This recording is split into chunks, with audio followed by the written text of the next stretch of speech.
Hello and happy Thriving Thursday. Today let's talk about number 6 on the PA, closing. Today we continue our masterclass on the purchase agreement.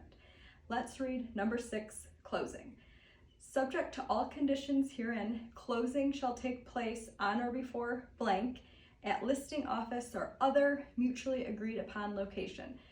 Seller shall pay all state and county transfer taxes and other costs required to convey clear title.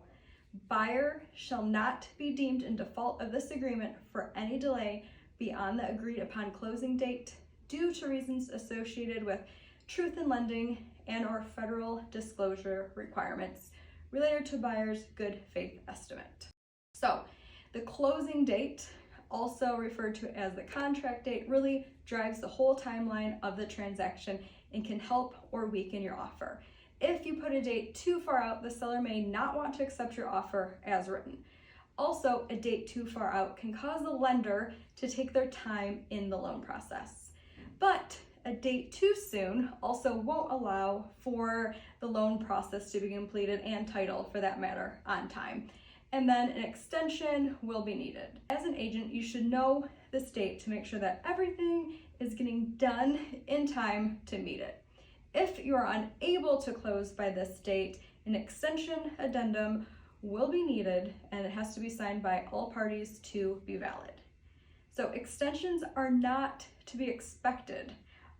They don't have to be granted. So everyone should be working towards meeting the deadline. So I just despise asking for an extension addendum. So I'm always following up with everyone repeatedly, everyone involved, just to make sure we're hitting our milestones so we can close on time. So generally 30 days is a good target close date to use. I definitely hope that you're working with a lender that typically closes in 30 days or less. This is also where the seller has agreed to pay for state and county transfer taxes. So this also gives a little wiggle room to the buyer for any delays in the closing disclosure 3-day timeline that might push you over the close date.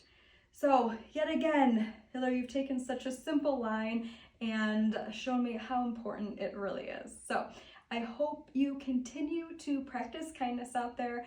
Have a great weekend and a wonderful, thriving Thursday.